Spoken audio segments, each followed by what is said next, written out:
புத்தகத்தில் இருக்கக்கூடிய பிரித்தெழுத்துகள் அத்தனையும் உங்க கையில வந்து உட்காரும். இது போல நான் சிலபஸை 2ஆ பிரிக்கணும். தமிழுக்கான 100 மார்க் இருக்குன்னா 100 மார்க் எடுக்க முடியும். எப்படி எடுக்குன்னா, தமிழுக்கான சிலபஸை 2ஆ பிரிக்கணும். 1 மெமரி பண்ணக்கூடியது, 1 புரிஞ்சுக்கிறது. எதெல்லாம் புரிஞ்சக்கூடியது?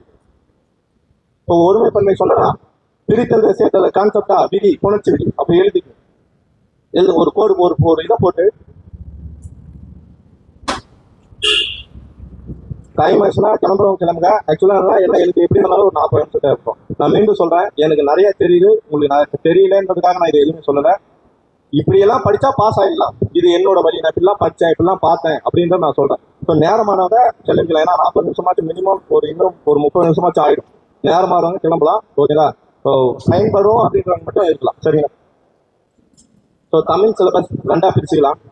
ஒரு பக்கம் புரிஞ்சுக்கிறது, ஒரு பக்கம் மெமரி பண்றது. ஸோ நம்மளோட கேள்விகள் பார்த்தோம்னா 80% என்ன கேட்கலீங்களா? ஒரு பக்கம் 80 கேள்விகள் புரிஞ்சு கொள்ள வேண்டிய கேள்விகள், 20 கேள்விகள், அதாவது 100 கேள்விகள் நான் கணக்கு சொல்றேன். 20 கேள்விகள் மனப்பாடம் பண்ணக்கூடிய கேள்விகள். அதாவது மனப்பாடம் பண்ணாதான் நம்மளால என்ன பண்ண முடியும், ஆன்சர் பண்ண முடியும். இந்த 80 கேள்விகளை வந்து என்ன பண்ணலாம்னா கான்செப்ட் வைஸா புரிஞ்சு படிச்சோம்னா நம்மளால என்ன பண்ண முடியும், ஈஸியா போற்ற முடியும். ஸோ ஃபர்ஸ்ட் பிரித்தெழுதுக சேர்த்தெழுதுக, இதுக்கு 2த்துக்கும் புணர்ச்சி விதி. பிரித்தெழுதுக சேர்த்துவிட தனித்தனி கான்செப்ட் கிடையாது. எதை படிச்சா நம்மளால போட முடியும்? புணர்ச்சி விதியை படிச்சுட்டா எதை போட்டலாம்? சேர்த்தெழுதுக பிரித்தெழுதுக போட்டலாம்.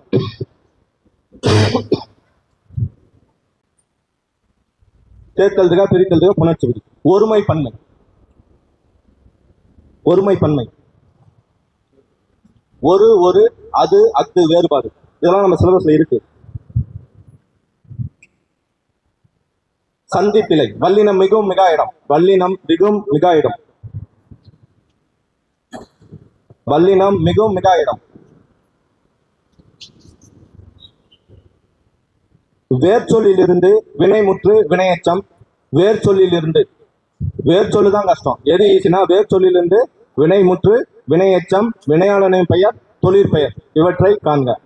வேர்ச்சொல்லிலிருந்து வினையச்சம் வினையாளன் பெயர் தொழிற்பெயர் இவற்றை காண்க. அந்த கான்செப்ட். இணைப்பு சொல், இணைப்பு சொல் ரொம்ப சிம்பிளான கான்செப்ட். இணைப்பு சொல். நேற்று மழை பெய்தது, சும்மா நேற்று மழை பெய்தது, நேற்று மழை பெய்தது. அடுத்த சென்டென்ஸ் என்ன அப்படின்னா ஏரி குளங்கள் நிரம்பியது. இப்போ ஏரி குளங்கள் நிரம்பியதுதான் மெயின். ஏரி குளங்கள் நிரம்பிச்சு. ஏரி குளங்கள் எதனால நிரம்பிச்சு? அப்போ ஏரி குளங்கள் நிரம்பியது வந்து காரணமா, அது வந்து ஒரு காரியமா? காரியம். அது வந்து ஒரு காரியம்னா ஒரு ஃபங்க்ஷன் நடந்துச்சு, ஒரு வினை. அப்போ இங்க காரியம் எது? ஏரி குளங்கள் நிரம்பியது காரியம். இந்த காரியத்துக்கு காரணம் என்ன? நேற்று மழை பெய்தது. அப்ப காரணம் எது? நேற்று மழை பெய்தது. அதுக்கப்புறம் காரியம். காரணத்தை தொடர்ந்து காரியம் வந்தால் அதனால், ஆகையால், ஆகவே, எனவே. ஒரே கான்செப்ட் தான். ஆகவே எனவே நான் எங்க யூஸ் பண்ணுவேன்னா ஃபியூச்சர் டென்ஸ் யூஸ் பண்ணுவேன். நான் இன்று நன்றாக ஃபியூச்சர் டென்ஸ் என்ன பண்ண மோஸ்ட்லி ஆகையால் வந்து மோஸ்ட்லி எங்க பண்ணா ஃபியூச்சர் டென்ஸ் யூஸ் பண்ணுவேன். குயிலுக்கு கூடு கட்ட தெரியாது, குயிலுக்கு கூடு கட்ட தெரியாது, ஆகையால், ஆகையால் எங்க முட்டையிடும்? காக்கையின் கூட்டில் முட்டை இடும். முட்டை இடும்ன்றது பாஸ்ட்னா பிரசன்ட் டென்ஸா ஃபியூச்சர் டென்ஸா? ஃபியூச்சர். முட்டை இடும், இதுக்கு மேலதான் போயிடும். ஏன் இடும்னா குயிலுக்கு என்ன தெரியாதான், கூடு கட்ட தெரியாதான். ஓகேனா? ஸோ ஆகையால்ன்றதை எங்க யூஸ் பண்ணலாம்னா ஃபியூச்சர் டென்ஸ் யூஸ் பண்ணலாம். ஆக்சுவலா காரணம், காரணத்தை தொடர்ந்து காரியம் வந்தால் அங்க நம்ம எதை யூஸ் பண்ணலாம்? அதனால், ஆகையால், ஆகவே, எனவே இந்த வார்த்தையில யூஸ் பண்ணலாம். ஓகேங்களா? இப்பொழுது ஏரி குளங்கள் நிரம்பியது. ஏரி குளங்கள் நான் இப்ப என்ன பண்ணிட்டேன், காரியத்துக்கு எங்க போடுறேன்? முன்னாடி போடுறேன். ஏரி குளங்கள் நிரம்பியது. டேஷ் நேற்று மழை பெய்தது. அப்போ ஏரி குளங்கள் நிரம்பியது என்ன? காரியம். இந்த காரியம் எதனால் நடந்துச்சு?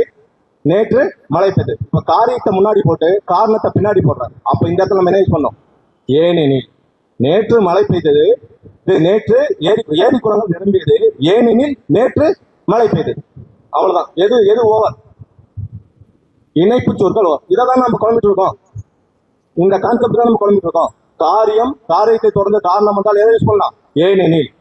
காரியம், காரணம், காரணத்தை தொடர்ந்து காரியம் வந்தால் அதனால். இதை படிக்க இப்ப நான் சொன்ன கான்செப்ட் படிக்க உங்களுக்கு எவ்வளவு நாள் ஆகும்? எத்தனை மணி நேரம் தேவைப்படும்? ஒரே 1 நிமிஷம் தான். இந்த கான்செப்டுக்கு ஒரே 1 நிமிஷம் தான். இந்த கான்செப்ட் புரிஞ்சுட்டா நான் இதை அடுத்த குரூப் போர்டு யூஸ் பண்ணலாம், வரப்போற குரூப் போர்டு யூஸ் பண்ணலாம், எப்பயும் யூஸ் பண்ணலாம். இப்போ இன்னொரு வார்த்தை, நான் படிச்சா பாஸ் பண்ணுவேன், நான் படிச்சா பாஸ் பண்ணுவேன், டேஸ் படிக்க மாட்டேன். நான் படிச்சா பாஸ் பண்ணுவேன், டேஸ் படிக்க மாட்டேன். ஆனா நான் படிச்சா பாஸ் பண்ணி எனக்கு தெரியும், ஆனா நான் எனக்கு என்ன தும்முது, படிக்க மாட்டேன். அப்போ அந்த இடத்துல நான் என்ன யூஸ் பண்ணும், ஒரு பாசிட்டிவ். எது பாசிட்டிவ்? நான் படிச்சா பாஸ் பண்ணிடுன்றது என்னது, ஒரு பாசிட்டிவ். ஆனா டேஷ் போட்டேன், படிக்க மாட்டேன்றது என்ன வார்த்தை, நெகட்டிவ். ஒரு ஒரு உடன்பாடு கருத்தும் ஒரு உடன்பாட்டை தொடர்ந்து எதிர்மறை கருத்தும் இடம்பெற்றால் நடுவில் எதை யூஸ் பண்ணும், ஆனால் இல்லை எனில். ஆனால் இல்லை வித்தியாசம் கிடையாது. ஆனால் இல்லை எனில், இல்லையானும், அந்த மாதிரி வார்த்தை இல்லாம என்ன யூஸ் பண்ணும், இந்த யூஸ் பண்ணும். அவ்வளவுதான். இவ்வளவுதான் எனக்கு சொல்றது. இதுல ஏதாவது டவுட் இருக்கா? இது நம்ம சிலபஸ்ல இருக்கா? இருக்கா? சிலபஸ்ல இருக்கா? இதை படிச்சா எனக்கு இந்த கான்செப்ட் தெரிஞ்சா எனக்கு எத்தனை மார்க்? மினிமம் ஒரு கேள்வி கட்டாது. மினிமம் ஒரு கேள்வி கேட்டா 1.5 மார்க் நான் என்ன பண்ணிட்டேன், கட்டி என் பாக்கெட் வச்சுட்டேன். இந்த 1.5 மார்க்கை நான் விட்டே கொடுக்க மாட்டேன். இது போலதான் ஒருமை பன்மை ஒவ்வொரு வீடுகளிலும் வரக்கூடாது. ஒவ்வொரு வார்த்தை வந்தா அதை தொடர்ந்து என்ன பண்ணும், வீட்டிலும். ஏன்னா ஒவ்வொருன்றது எதை குறிக்குது, ஒருமையை குறிக்குது.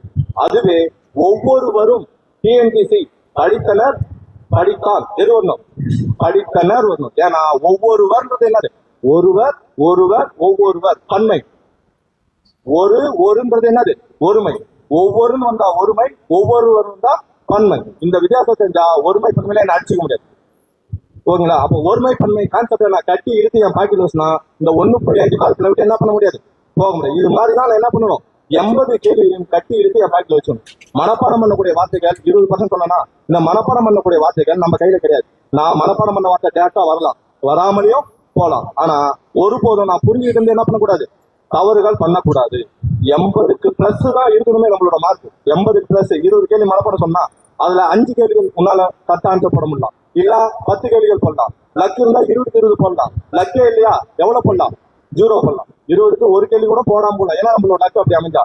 ஆனா 80க்கு ஒரு கேள்வி கம்மியானா அது யாரோட தப்பு, அங்க எனக்கு லக் இல்லைன்ற வார்த்தை. ஏன்னா 80க்கு மேல எடுத்தாலும் என்ன பண்ண முடியும், நம்மளால மினிமம் பாஸ் பண்ண முடியும். டார்கெட் 80 வைக்கிறேன், இந்த 80 எடுக்கலன்னா அது யாருடைய தவறு.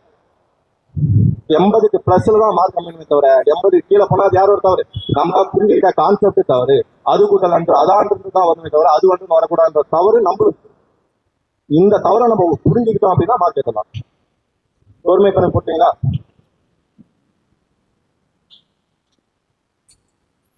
பேச்சு வழக்கு, எழுத்து வழக்கு. பேச்சு வழக்கு, எழுத்து வழக்கு. இதை வந்து நம்ம மனப்பாடம் பண்றதும் கிடையாது. ஒரு சில வார்த்தைகளை ரிப்பீட்டடா, ஏன்னா கம்மியாக இருக்குது, இதெல்லாம் கம்மி. இந்த வார்த்தையெல்லாம் ஈஸியா என்ன பண்ணிக்கலாம், போட்டுற முடிஞ்சிடும். இந்த புத்தகமே போதும். ஒருமை இப்ப என்ன சொன்ன, பிழை திருத்தத்துக்கு நல்ல தமிழ் எழுதணும். உங்களுக்கு இன்னும் கொடுத்தேன் நான் ரெஃபரன்ஸ் பண்ணி சாப்டர் ஸ்டடி நான் ஓனா எடுத்தது. அதாவது கிட்டத்தட்ட ஒரு 5 நாள் நைட்டு உட்காந்து நான் எடுத்தது. இது யாரோட உழைப்புலாம், என்னோட உழைப்புலாம். ஆனா நான் ஏதோ ஒரு புத்தகத்தை நம்ம எடுத்துல ஒரு கேள்வி கேட்கல, இந்த ஒரு புத்தகத்தை படிச்சா பாஸ் பண்ணிட முடியுமா ஒரு கேள்வி வைக்கிறோம்ல. இன்னைக்கு இருக்கிற சூழ்நிலையில ஒரு புத்தகத்தை மட்டும், அது எவ்வளவு பெரிய புக்கா இருக்கும், எந்த புத்தகமா இருக்கும், அந்த ஒரு புத்தகத்தை படித்தால் என்ன பண்ண முடியாது, பாஸ் பண்ணி. ஏன்னா அந்த புத்தகத்தை உன்னால படிக்க முடிஞ்சா வெறும் 3000 பழமொழி. அந்த புத்தகம் உங்களுக்கு தெரியும், நான் எந்த புத்தகத்தை பேச சொன்னேன். அந்த புத்தகத்துல 3000 பழமொழி இருக்கு. அந்த 3000 பழமொழிகள் உங்களால படிக்க முடிஞ்சா அது வந்து எத்தனை பழமொழிகள் வரும், 2 அல்லது 3 பழமொழிகள். அந்த புத்தகத்தை உங்களால படிக்க முடிஞ்சா கட்டாயம் நீங்க பாஸ் தான்.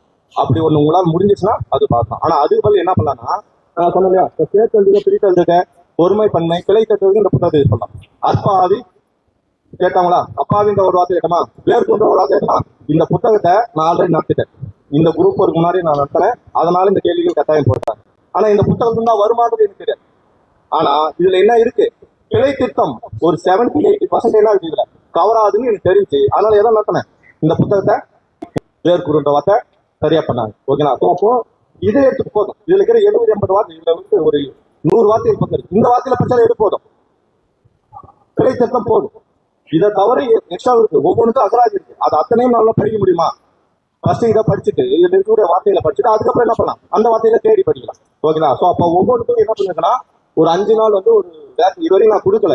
அதை வந்து நான் ஏதோ ஒரு சமயத்துல கொடுக்கலாம், இல்ல யாராவது இதை எடுத்து என்ன பண்ணிடுவாங்கன்னா இதை கட் பண்ணி அது ஒரு புத்தகமா போட்டு அதுக்கு ஒரு ரேட் போடுவாங்க. அப்படின்ற ஒரு கான்செப்ட் தான் நான் இதை இன்னும் கொடுக்காம.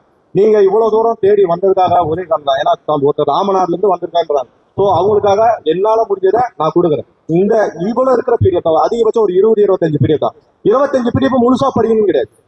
இப்போ இளங்கோமனாரோட பேஜ் வந்து 500 பேஜ் போகுது. அந்த 500 பேஜ் நமக்கு சிலபஸ்ல இருக்கா, எழுத்து சொல் இது 2 தவிர நமக்கு என்ன இல்ல சிலபஸ்ல, அந்த புக்ல இல்ல. சொல்லு கூட ரொம்ப டீப்பா படிக்க தேவையில்ல, எதை மட்டும் படிச்சா போதும். எழுத்து 79 பேஜ் தான். எத்தனை பேஜ், 79 பேஜ் தான். எழுத்து படிச்சா நமக்கு என்னது ஈஸியா கேள்வி எழுத்து போடலாம். ஓகேங்களா? ஸோ அதனால அந்த மாதிரி ஃபில்டர் பண்ணோம்னா நம்ம என்ன 25 பிடிஎஃப் படிக்குமா 30 பிடிஎஃப் படிக்குமா அதுக்கு நம்ம புக்கை படிச்சு போயிடலாமே. இந்த சோம்பேறித்தனம் தான் நம்ம என்ன நான் சொல்லலையா, இந்த ஒவ்வொரு மார்க்கு யாரு கட்டி இழுக்கணும், நம்ம உழைச்சி நம்ம எஃபர்ட் போட்டு நம்ம இந்த கான்செப்ட் புரிஞ்சு வச்சுதான் நமக்கு என்ன கிடைக்கும், ஈஸியான மார்க் கிடைச்சிடும். ஓகேங்களா? இதை விட்டுட்டு எனக்கு யாராவது ஷார்ட்டா தருவாங்களா, யாராவது இப்ப நான் கொடுக்கறதே தப்பு தான். ஏன்னா இதை கொடுத்துட்டோம்னா உங்களுக்கு என்ன தெரியுதுன்னா 5 நாள் உழைப்புன்றது 5 நாள் நைட்டு தூக்கம் இல்லாம இருந்தது உங்களுக்கு சாதாரணமா இருக்கலாம். ஆனா எனக்கு என்னன்னா நான் வேலையை பார்த்துட்டு ஒரு 9 வில்லேஜ், அந்த 9 வில்லேஜ் வேலையை பார்த்துட்டு நைட் 9 மணில இருந்து தூங்காம ஒரு நாளைக்கு 5 மணி நேரம் தூங்குறேன் அதிகபட்சம். அப்போ அந்த தூக்கத்தை எடுத்துட்டு இதை நான் நோட் எடுத்து இதை நான் உங்கள்கிட்ட இலவசமா கொடுக்கறதுக்கு எனக்கு இலவசமா கொடுக்கறதுல தப்பு கிடையாது. அதை யாரு சரியா பயன்படுத்துறீங்க அப்படின்றத கேள்வி. இதை நீங்க சரியா பயன்படுத்துவீங்களா அப்படின்றத என்னோட கேள்வி. அதை நான் சரியா பயன்படுத்தினா இதை நான் கொடுக்குறேன். இது அப்படி நீங்க எடுத்துட்டு போனாலும் சரி. ஸோ ஒருத்தன் கொடுத்தானே இதை நம்ம சரியா யூஸ் பண்றோமான்னு உங்களே நீயே கேட்டுக்கிட்டா கூட நீங்க போற எப்படிக்கு இது சரியா அமைக்கும். சரிங்களா? சொற்களை ஒழுங்குபடுத்தி சொற்றொடர் அமைக்க, சொற்களை ஒழுங்குபடுத்தி சொற்றொடர் அமைக்க, சொற்களை ஒழுங்குபடுத்தி சொற்றொடர் அமைக்க. இதெல்லாம் திருக்குறளோ இல்ல நம்ம படிக்கக்கூடிய அதிகபட்ச கஷ்டமான வார்த்தைகள் எங்கிருந்து வரும்னா நம்ம படிக்கக்கூடிய போயம்ல இருந்து வந்துடும். நம்ம புக்ல இருக்கிற வார்த்தைகளை படிச்சாலே என்ன பண்ணோம், அதை வச்சு கேள்வி எடுத்துடலாம். திருக்குறள் படிச்சவங்க என்ன பண்ணோம், அதுல இருந்து இந்த வார்த்தையில எடுத்துக்கலாம். சொற்களை ஒழுங்கு சொற்ற அமைத்த தொடர் வகைகள், தொடர் வகை செய்வினை, செயல்பாட்டு வினை, கல்வினை. நமக்கு கான்செப்ட் எல்லாம் செய்வினை ஓகே, அது எல்லாத்தையுமே புரிஞ்சுக்கலாம். நான் கான்செப்ட் சொல்றேன், ஒவ்வொருத்தா சொல்றேன். செய்வினை, கண்வினை, தொடர் வகைகள். தொடர் வகைன்னு பார்த்தோம்னா ஒரு 16 வகை தொடர் இருக்கு. ஓகேங்களா? நம்ம அதை ஈஸியா புரிஞ்சுக்கிட்டோம்னா கேள்வி கேட்டிருந்தாங்கல்ல அம்மாவாளி, அது கூட எங்க இருக்கு, இளங்குமரா புக்ல இருக்கு. ஆனா அதை படிச்சாதான் அதை போடணும்னு அவசியம் கிடையாது. அம்மாவாளின்றது கான்செப்ட் தான். அதுக்கு முன்னாடி ஒரு ஆப்ஷன் வரும், நிலவோ உள்ளது. ஸோ கேள்வி என்னன்னா ஒரு 4 ஆப்ஷன் கொடுத்துட்டாங்க. இது எவ்வகை தொடர். தொடர்னா என்ன அர்த்தம்? தொடர்னா என்ன, ஒரு சொல் மட்டும் இருக்குமா அல்ல அதை தொடர்ந்து நிறைய வார்த்தைகள் வருமா? அப்போ எந்த சொல் முதலில் வருதோ அதை தொடர்ந்து வார்த்தைகள் வந்தால் அதை வச்சு முதல் சொல்ல வச்சுதான் என்ன சொல்லணும், தொடர் சொல்லணும். வந்தான் ராமன் எவ்வகை தொடர்? வந்தான் ராமன். அப்போ ராமன் வந்தான். இந்த இடத்துல வந்தான்றதுக்கான இலக்கண குறிப்பு கேட்டதா என்ன சொல்லணும், வினைமுற்று. வந்தான் ராமன்றது, ராமன் வந்தான்றதுல வந்தான்றது என்ன கேள்வி, வினைமுற்று. ஆனா கேள்வி என்ன கேட்றாங்கன்னா ராமன் வந்தான் எவ்வகை தொடர். ராமன் ஃபர்ஸ்ட் வார்த்தை என்ன, ராமன். ராமனை தொடர்ந்து எழுவாயை தொடர்ந்து ஒரு வார்த்தை வருது. அப்ப இது என்ன தொடர், எழுவாய் தொடர். அதே மாற்றி போடுறேன், வந்தான் ராமன். வந்தான்றது என்ன, வினைமுற்று. வினைமுற்றை தொடர்ந்து வார்த்தை வருது, வினைமுற்று தொடர். நிலவோ உளது, நிலவு கூட்டல் ஓ உளது. அப்போ நிலவுன்றது என்ன வார்த்தை, ஒரு பெயர் சொல். நிலவுன்றது ஒரு பெயர் சொல். ஓ இடைச்சொல். உளது அப்போ இடைச்சொல் ஃபர்ஸ்ட்ல வருதா, எது ஃபர்ஸ்ட்ல வருதோ அதை வச்சுதானே சொல்லணும். அப்ப நிலவோ உளது இடைச்சொல் தொடரா அல்லது கீழே அம்மாவாளி. அம்மன்ற வார்த்தை என்னது, 9ஆவது புக்லயே இருக்கு, நம்மளோட 9ஆவது புக்லயே இருக்கு. அம்மன்றது என்னது, இடைச்சொல். அப்ப அம்மா வாளி இடைச்சொல்லை தொடர்ந்து வாளின்ற வார்த்தை வருது. அப்ப இதுல எது இடைச்சொல் தொடர், நிலவோ உள்ளதா அம்மா வாளியா இடைச்சொல் தொடர்? அம்மா வாளி தானே தொடர். இந்த இடத்துல நம்மளோட மைனஸ் தான், நம்மளோட கேர்லெஸ் தான் என்னாச்சு, தவறுகளை இதாச்சு. அம்மன்றது இடைச்சொல், இடைச்சொல்லை தொடர்ந்து வந்ததா. நிலவோ உள்ளதுன்றத ஓன்றது இடையில தான் இருக்கு. ஃபர்ஸ்ட் வார்த்தை நிலவுன்றதா இருக்கு. நிலவுன்றது எனக்கு எதுவாயா பெயர் சொல்லா எதுவா தெரியல கூட பரவாயில்ல. ஆனா ஓன்றது நடுவோட வருது. அதனால அது கட்டாயம் என்ன இடைச்சொல் தொடர்லன்னு தெரிஞ்சுதா. அடுத்த ஆப்ஷன் மற்ற ஆப்ஷன் ஒமிட் பண்ணிக்கலாம். லாஸ்ட் ஆப்ஷன் என்னது, அம்மாவாளி தான். தெரியலனா கூட போட்டு போயிட்டு இருக்கலாம். ஸோ இது அப்போ எவ்வகை தொடர், கண்வினை, பிறவினை, செய்வினை, செயல்பாட்டு வினை, நேர்கூற்று, அயற்கூற்று, செய்தி தொடர், கட்டளை தொடர், உணர்ச்சி தொடர். ஓகே, இது எல்லாமே என்னது கான்செப்ட் பேசலாம், ஈஸியா மார்க் கொடுக்கலாம்.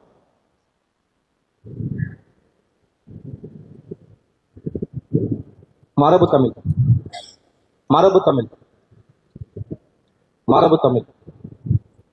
அதுல சில வார்த்தை இன்னைக்கு என்னன்னா இஷ்டம் என்னன்னா அந்த இப்போ புதுசா ஒண்ணு கேட்க ஆரம்பிச்சிட்டாங்க இல்லையா, இந்த மரி, பாட்டி, அது மாதிரி சில வார்த்தைகள் இல்லை. அது என்ன பேசிக்கா ஒரே ஒரு கான்செப்ட் இருக்கலாம்.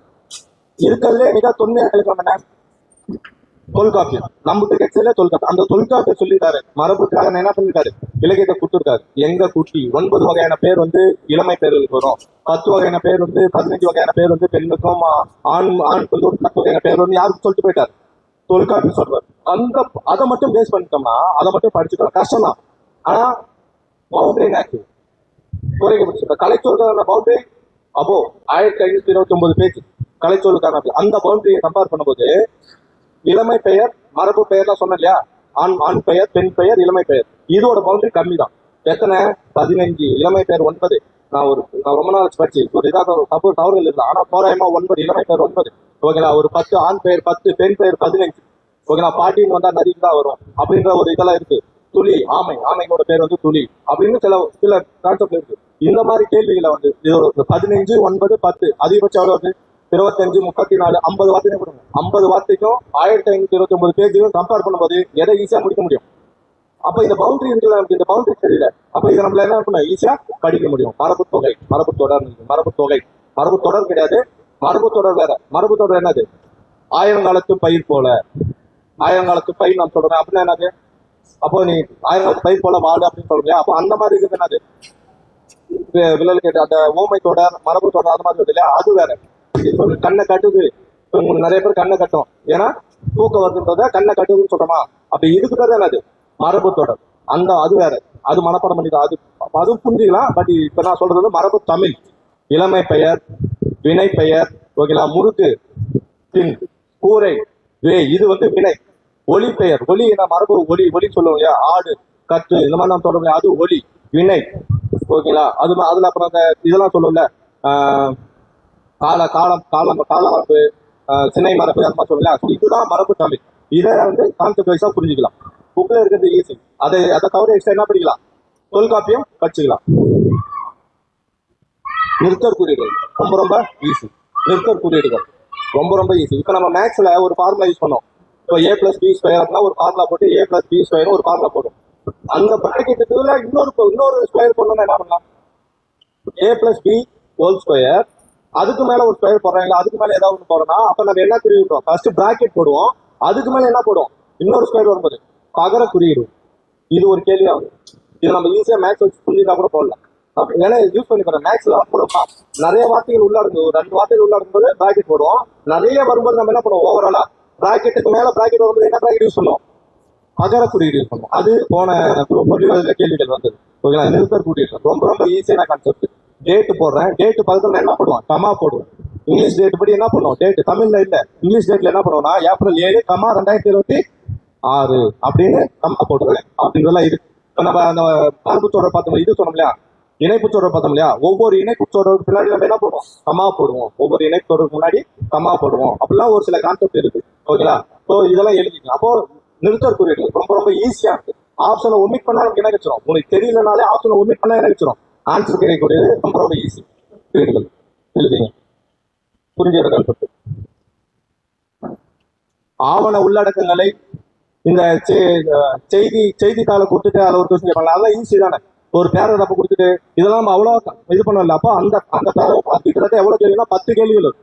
கிட்டத்தட்ட 10 மார்க்கு பக்கம் அது இருக்குது. செய்தித்தாளை பார்த்து எழுதுறது, ஆவணங்களை உள்ளடக்கி என்னன்னா அந்த தலைப்பையே என்ன பண்ணுவோம்னா கேள்வியை கேட்டாங்க, ரீசெலக்டட் இருக்காங்க. ஸோ கொஸ்டின் கொஞ்சம் டீப்பா புரிஞ்சுட்டு கேட்குற மாதிரி இருக்கும். ஸோ ஆவணங்களை உள்ளடக்கி எழுதுதல், செய்தித்தாளை வாசிப்பது, கொடுத்த பத்தியிலிருந்து என்ன பண்ணோம்? ஒரு கேள்வி எழுதணும். இப்போ சிம்பிளா இது ஒரு கான்செப்ட் வரி பார்த்தோம்னா, வஉசி நல்லவரா கெட்டவரா? வஉசி நல்லவரா கெட்டவரா? நல்லவர். இது நம்மளோட பேசிக், நம்மளோட கான்செப்ட். கொடுத்த பத்தியில் வஉசி கெட்டவனா நீ என்னத்தான் போடணும்?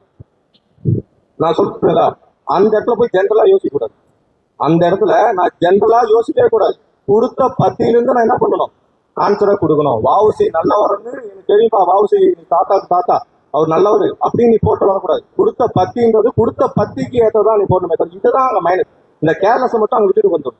ஏன்னா நமக்கு அந்த பத்தியை படிக்கிறது, அந்த பத்தி கொடுக்கறதுனாலன்னா நேரத்தை என்ன பண்ணணும்? அந்த பத்தி அது ரொம்ப ஈஸி தான். அது ஏன் கொடுக்குறாங்கன்னா காலம், நீ எவ்வளவு சீக்கிரமா அதை புரிஞ்சுட்டு உன்னால ஆன்சர் பண்ண முடியுது. ஒரு எமர்ஜென்சி சுச்சுவேஷன்ல நீ எப்படி நடக்கிற அப்படின்றதுக்காக தான். நான் அது படிக்கும்போது புரியாது, எங்க வந்து புரியும்னா வேலைக்கு வரும்போது புரியும். 5 நிமிஷத்துல இதுக்கு ஆன்சர் கொடு, இந்த மனு ரிப்போர்ட் கொடு அப்படின்னு ப்ரெஷர் பண்ணும்போது தான் உங்களுக்கு என்ன புரியும், அதெல்லாம் புரியும். அப்போ அந்த இடத்துல அந்த பத்தி என்ன சொல்றோ அதுக்கான வெளியே தான் கொடுக்கணும். ஈஸி தான், பட் கேர்லெஸ்னஸ் நடக்கக்கூடிய இடம். ஓகேங்களா? எழுதிங்க. அப்போ செய்தித்தாளை பார்த்து எழுதுதல், பத்தியில இருந்து எழுதுறது. ஓகேங்களா? ஒரு கேள்வி கேட்டுட்டாங்க லாஸ்டா, ஒரு கேள்வி அந்த இயற்கை பொருட்களை பத்தி சொல்றது எந்த துறையை சேரும் அப்படின்னா இயற்கை கனிம வளத்துறையை பத்தி சேரும். ஸோ அப்போ அந்த மாதிரி கேள்விகள் தான் நியூஸ் பேப்பர்ல வந்து உள்வாங்கி நம்ம படிக்கிறது தான். ஓகேங்களா? ஸோ அதே மாதிரி கரண்ட் அஃபேர்ஸா படிக்கக்கூடிய நியூஸ் எதுக்கு யூஸ் ஆகும்? இந்த செய்தித்தாளிலிருந்து விளக்கம் கொடுத்து வச்சா அதுக்கு யூஸ் ஆகும். இதெல்லாமே புரிஞ்ச கான்செப்ட் தான். சரிங்க?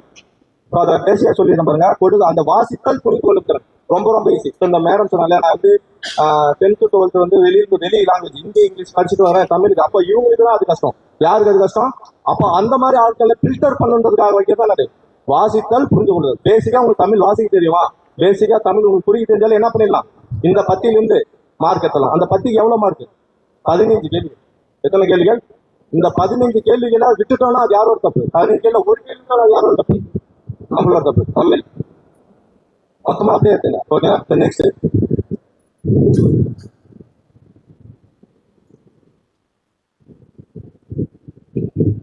அதுல இந்த ஆவணங்களின் தலைப்பு, கோப்பு, கடிதங்கள், மனுக்கள், மொழிபெயர்ப்பு கொண்டு வந்தாலும் பின்னாடி ஒரு இது இருக்குது. அதுல தான் அதுவும் வருது. நெக்ஸ்ட் வலு சொற்கள், பேச்சு வழக்கு, எழுத்து வழக்கு. பேச்சு வழக்கு, எழுத்து வழக்கு, இது இந்த டாபிக் மட்டும் 3 இடத்துல கொடுத்துருப்பாங்க. பேச்சு வழக்கு, எழுத்து வழக்கு. ஓகேங்களா? இதே டாபிக்கா வேற இடத்துல என்ன கொடுத்துருப்பாங்கன்னா பிழை திருத்தம் கொடுத்துருப்பாங்க. பேச்சு வழக்கு, எழுத்து வழக்கு தான் என்னது? பிழை திருத்தம். ரெண்டுமே ஒண்ணு தானே. தலகாணி எடுன்றது பேச்சு வழக்குல என்ன சொல்லுவேன்? தலகாணிய எடு, வெடியங்காட்டிலையும் வெத்தலையோ போட்டேன், அது பேச்சு வழக்கு. அதை தான் நம்ம ஸ்பெசிபிக்கா வெற்றிலைன்றத வெற்றிலைன்னு சொல்றோம். வெற்றிலை பிழை, திருத்தம் என்ன? வெற்றிலை. அப்போ பிழை திருத்தமும் பேச்சு வழக்கு எழுத்து வழக்கம் வேற வேறையா? வலு சொற்கள் இதுவும் வேற வேறையா? ஆனா உங்களோட சிலபஸ்ல 3 இடத்துல 4 இடத்துல என்ன இருக்குன்னா இது மாறுபடும். நம்ம ஒரு டெஸ்ட் எழுதுறோம். அந்த டெஸ்ட் எழுதும்போது எப்படி எழுதோம்னா சொற்பொருள் ஒரு இடத்துல இருக்கு, எதிர்ச்சொல் ஒரு இடத்துல இருக்கு, ஒவ்வொரு பத்தியில் இருக்கு, சிலபஸோட இடத்துல இருக்கு. ஒரு அகாடமியை நான் சும்மா சாமனா சொல்றேன். ஒரு அகாடமி வைக்குது. ஃபர்ஸ்ட் யூனிட் வந்து டெஸ்ட், அடுத்ததுல செகண்ட் யூனிட் டெஸ்ட். ஃபர்ஸ்ட் யூனிட்ல வந்து சொற்பொருள் அமைது, செகண்ட் யூனிட்ல எது சொல் தருது. நம்ம ஆளுங்க என்ன பண்ணோம்னா சொற்பொருள்னு ஒரு வாட்டி படிக்கிறோம், ரெண்டாவது என்ன எதிர்ச்சொல்லு தனியா படிக்கிறோம். ஆக்சுவலா சொற்பொருள் எதிர்ச்சொல்லு வேற வேற வேறையா? சொற்பொருள் தெரிஞ்சா எது தெரியும்? நம்மளோட புத்தகத்துல எங்கேயாவது எதிர்ச்சொல்லுன்ற வார்த்தை இருக்கா? புத்தகத்துல எங்கேயாவது இலக்கண குறிப்பு என்ன இருக்கு? சொற்பொருள் தருகிறதோட எதிர்ச்சொல் தராது. ஏன்னா சொற்பொருள் தெரிஞ்சா எதை போடலாம்? எதிர்ச்சொல் போடலாம். அப்ப அது ரெண்டுக்குமே எப்படி படிக்கணும்? படிக்கணும். நம்ம அகாடமி கொடுத்துட்டாங்கன்றது அதே கான்செப்ட படிக்கூடாது. ஒரு இடத்துல பேச்சு வழக்கு ஒரு இடத்துல இருக்கும், இன்னொரு இடத்துல பிழை திருத்தம் ஒரு இடத்துல இருக்கு, இன்னொரு இடத்துல வலு சொற்கள் இருக்கு. 3த்தையும் வெவ்வேறு மாதிரி படிக்கக்கூடாது. 3த்தையும் சேர்த்து என்ன பண்ணும்? ஒரே டைம்ல படிச்சுட்டா நமக்கு நேரமும் மிச்சம், நம்ம படிக்கிற விதமும் சரியா அமைஞ்சிடும். பேச்சு வழக்கு, எழுத்து வழக்கு, வலு சொற்கள், பிழை திருத்தம், இது எல்லாம் என்னது? ஒரே கான்செப்ட், புரிஞ்சுக்கூடிய கான்செப்ட்.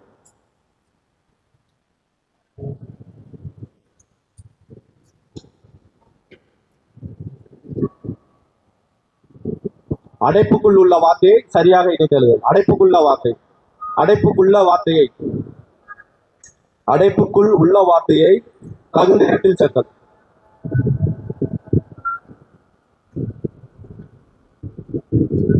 இந்த சொற்களை இணைத்து புதிய சொல்லை உருவாக்கணும் சொன்னோம் இல்லையா?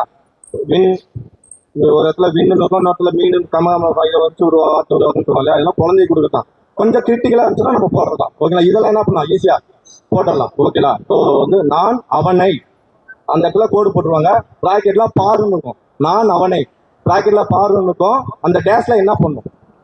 பார்த்தேன் போடணுமா, பார்த்தான் போடணுமா, பார்த்தாய் போடணுமா, பார்த்தது இல்லைன்னு போடணுமா? இது புரிதல் என்ன போட்டலாம் எடுத்துங்க.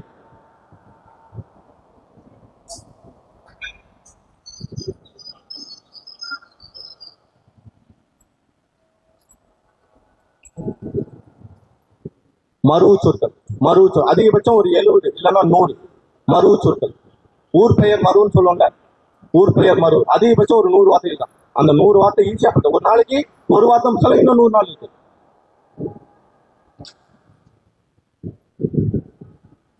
இரண்டு வினை சொற்களின் வேறுபாடு, இரண்டு வினை சொற்களின் வேறுபாடு, இரண்டு வினை சொற்களின் வேறுபாடு, இரண்டு வினை சொற்களின் வேறுபாடு.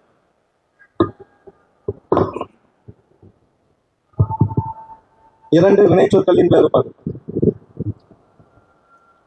எழுத்துப்பிழை ஒற்றுப்பிழைன்னு ஒரு சிலபஸ் இருக்கு. எழுத்துப்பிழை ஒற்றுப்பிழைன்னு ஒரு சிலபஸ் இருக்கு. எழுத்துப்பிழை ஒற்றுப்பிழை, ஒற்றுப்பிழைனா என்ன? ஒற்றுனா என்ன? புள்ளி வச்ச எழுத்து தான் ஒற்று. அப்ப சந்தி பிழைனா சந்திகள் அனைத்து என்ன வரும்? வெவ்வேறு சிலபஸ் கிடையாது. அப்போ எங்க நம்ம போய் சந்தி பிழை வல்லின மிக மிகன்னு பார்த்தோம் இல்லையா? வல்லின மிக மிக ஒண்ணுதான், எழுத்துப்பிழை ஒற்றுப்பிழையும் ஒண்ணுதான். ஓகேங்களா? அதே மாதிரி மரபு தொடர்ந்து ஒன்று படிப்போம், அதாவது மயங்கொழி வார்த்தைன்னு ஒன்று படிப்போம், குறில் நெடில் வேறுபாடு ஒன்று படிப்போம். மயங்கொழி தொடர் படிக்கும்போது எது இன்வால்வ் ஆகிடும்? இது உள்ள வந்துடும். குறில் நெடில் வேறுபாடு உள்ள வந்துடும். அது மனப்பாடம் பண்ண முடியுதா, அது பார்க்கலாம். ஓகேங்களா. இதுக்கப்புறம் செய்யுள். செய்யுள் எப்படா புரிஞ்சுக்கிறதுனா, செய்யுள் வந்து என்னது ஈஸி தான், மனப்பாடம் பண்ணக்கூடியது இல்லை, மனப்பாடம் பண்ணி கூடியது இல்லை, ஒரே தான். ஒரு